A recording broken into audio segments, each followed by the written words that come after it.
My message to Nigerians is for them to keep hope alive, to remain prayerful, supportive of the administration, and for them to be rest assured that if there is anything any government can do to better the lot of Nigerians, the President Bola Ahmed Tinubu's government will do so.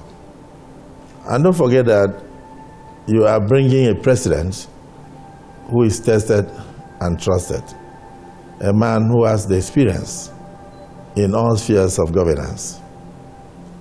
He has tested the private sector, rose to the level of a treasurer in ExxonMobil, and of course, as a governor of Lagos State, he laid the blueprint that today has led to what we are seeing, Lagos being one of the most prosperous cities in the whole of Africa, with probably the largest economy of any city in West Africa. You look at his achievements in the area of IGR, internally generated revenue.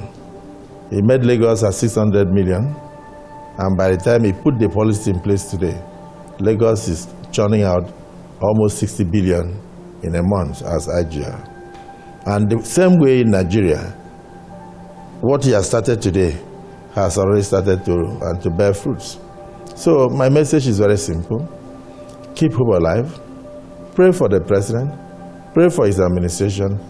But be very, very hopeful and be rest assured that things will definitely get better, despite the messy situation that we met on ground economically. That is the president of the Senate, Akpabio, speaking highly of the administration of Bola Ahmed Tinubu. The National Assembly, which Akpabio is a member of, is part of the legislature that is aimed at checkmating the excesses of the president. They make laws and pass it to the executive to execute it. Even though some members of the National Assemblies are party members of the president, it is quite worrisome to see them speaking highly of the president. There is a video of the Speaker of the House of Representatives, Tajuddin Abbas, openly telling the president that there is no dissenting voice against him, that whatever bill that comes from him to the National Assembly is given a speedy and hasty approval without any dissenting voice. Members of the National Assembly are voted by the people to represent them. They are to be loyal to Nigeria, loyal to the people, and not loyal to the president. They can respect the president as a commander-in-chief of the armed forces, but laying obeisance to the president is abnormal. This current National Assembly has been adjourned to be one of the worst National Assembly. Of course, we're complaining about the Ahmed Lawan-led National Assembly, but the Senator Akpabio National Assembly has proven to be the worst that we've ever seen in this country. It's been called the rubber stamp assembly because they tend not to speak for the people, they tend not to represent the people. They are more loyal to the president than they are loyal to the people.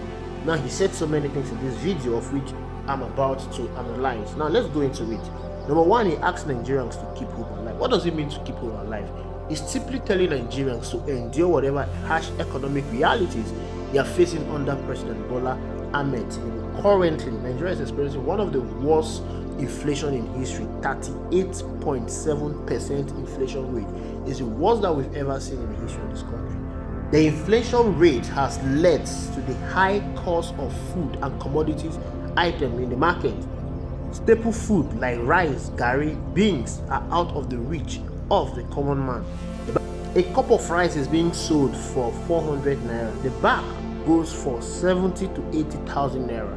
A penta of garri is being sold for 3538. Beans is out of reach, is being sold for 400 naira per cup. Now, these are staple food that Nigerians depend solely on to live.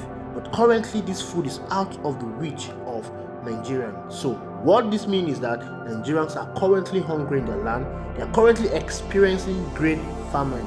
The inflation rate in the country has seen to over 400% increase in the commodity price in the market. The removal of subsidy has worsened the situation as transportation has skyrocketed. Fuel is now being sold for 700 to 800 naira, and the availability is not even assured. Electricity tariff is on the increase as 1,000 naira worth of electricity is now pegged at 3 units. Insecurity is on the rise as Nigerians are being killed on daily basis. We've lost count of the number of persons that are being killed, hundreds, thousands, and the government is not even reporting it because it has now become a normal reoccurrence. Nigerians are currently experiencing the most excruciating pain in the history of this country. So what Godswill Akpabio is simply telling them is that endure, keep hope alive. There is light at the end of the tunnel.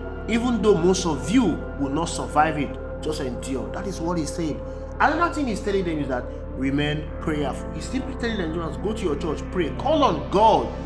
What this means is that you wasted your time voting us in because you voted us to represent you, you voted us to speak for you, you voted us to make good policies that will change your life. But we are simply not doing that. However, go and call on God. God should come down and do these things for you because we can't do them for you. That is what's in it. Godswill Akpabio is telling Nigerians, be prayerful, remain prayerful, even with an empty stomach, be prayerful.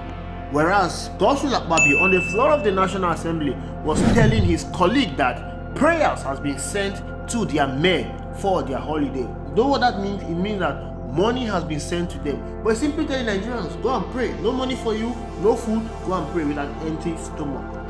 Now another point he made is that Tinubu will do anything to better the life of Nigerians. Now, is Tinubu actually doing anything to better the life of Nigerians? From when he assumed office till now, all the policies he has enacted, everything he has done, has not in any way shown that he wants to better the life of Nigerians. For instance, the removal of fuel subsidy. The other candidate that contested the presidential election, Peter Obi Atiku, they all said they were going to remove the fuel subsidy. However, Mr. Peter Obi proposed that before the fuel subsidy is being removed, he will put in place measures to mitigate the effect on Nigerians. He will put in place palliative that will help Nigerians to scare through the effect of the fuel subsidy removal. However, Bola Ahmed Tinubu on his inauguration day announced that fuel subsidy is gone. Immediately that announcement was made, the price of petrol skyrocketed, and ever since that day to date, Nigerians have known no peace. They've been suffering from the effect of that removal, that announcement, without adequate measures to mitigate the effect. While they were hoping that this will bring good fortune for the country, the government is announcing that they are still paying subsidy. That means Nigerians have been suffering for nothing. While Nigerians are still mourning the effect of the removal of fuel subsidy, Tinubu has gone ahead to increase electricity tariff, increase interest rates. Rather than cutting the cost of governance, Tinubu has increased the cost of governance. Tinubu cabinet members made up of special assistants, ministers, and the rest is ×2 of what President Muhammadu Buhari has. Again, the president has been involved in wasteful spending. For instance, 15 trillion naira was budgeted for the building of Calabar Coastal Highway. The building Calabar Coastal Highway, whereas we have road in all the geopolitical zone in the country that is in a deplorable state. The president budgeted 90 billion naira for pilgrimage Hajj, 10 billion to renovate Tinubu Chief of Staff Femi Gbajabiamila's office, 21 billion to renovate the office of the Vice President Kashim Shettima, 4 billion for the building of car park for the National Assembly. These and numerous other wasteful spending. Yet the government is saying they inherited a battered economy. You inherited a battered economy, but your lifestyle and spending is that of someone who has large resources at his disposal. This does not in any way shows that Tinubu is doing anything to better the life of Nigerians, since his actions and policies since his assumption in office has added more excruciating pains on the suffering Nigerians. Another point he made is that Tinubu is tested and trusted, has experience in governance. Now, for what we are experiencing under Bola Ahmed Tinubu administration, just 1 year in office, it shows that he doesn't have any experience. Oh, maybe he has experience as a governor in Lagos, and the experience is limited in Lagos alone. Now, what are the experience he has in Lagos? Turning Lagos to his personal property. Instead that Tinubu gave the blueprint in Lagos. Now, what's the blueprint in Lagos? Putting Stooge, putting God's son in Lagos that will rule and control Lagos via prosy, which is through Tinubu. Their experience in Lagos, creating tout. Go to Bujelong, where he is currently spending his Salah holiday. Look at how people are lying on the street begging for food. That is the kind of experience he left in Lagos. Another point he made is that Tinubu increased the IGR in Lagos. Now, this is what they've been using to campaign for Bola Ahmed Tinubu. It is important to know that the IGR in Lagos would have grown with or without Bola Ahmed Tinubu. The IGR in Lagos increased not because of Bola Ahmed Tinubu, but because of Olusegun Obasanjo. Tinubu was governor of Lagos State in 1999, the same period that Olusegun Obasanjo became the president of Nigeria. Olusegun Obasanjo reformed, opened up industries, opened up factories, created so many jobs in the country, and most companies in this country relocated to Lagos State because of access to the seaport and access to international airports. The siting of these industries and companies in Lagos led to increase in tax revenue. These taxes were paid to the accounts of the Lagos State government. That was how the IGR of Lagos increased, because of the presence of these multinational companies in Lagos. It has absolutely nothing to do with Bola Ahmed Tinubu. Any governor would have made that same stride because of the economic boom during that President Olusegun Obasanjo's tenure. To show you that Tinubu has no hand to do with the IGR in Lagos, now he's the president of the Federal Republic of Nigeria.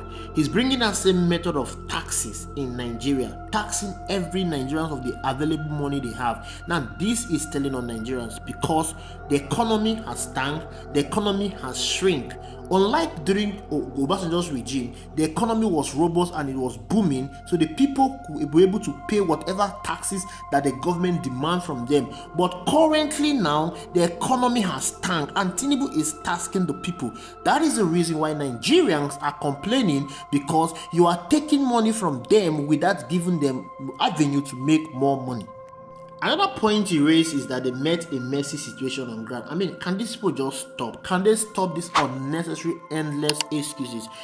You met a messy situation on ground that was left by who? It was left by APC, the same party you belong to, the same party you supported. You supported President Muhammadu Buhari. Were you not aware that Nigeria was in a messy situation? Were you not prepared for governance? And how can Senator Godswill Akpabio be talking about a messy situation when he, Senator Godswill Akpabio, oversee and legislate over the senators, the National Assembly members, buying 160 million SUV for each National Assembly member? And you're talking about a messy situation. A man that is in a messy situation does not live an extravagant lifestyle.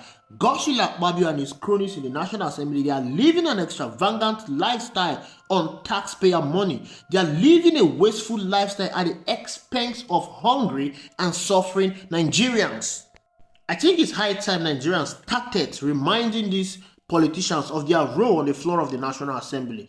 They are there to make laws to better the life of the people. They are there to speak for the people. They are there to be loyal to Nigerians and loyal to Nigeria, and not to be loyal to the president. I think it's high time Nigerians started withholding their vote from senators, from House of Assembly members that fail to represent the people, that fail to speak for the people, that fails to sponsor good laws that will better the lot of the people.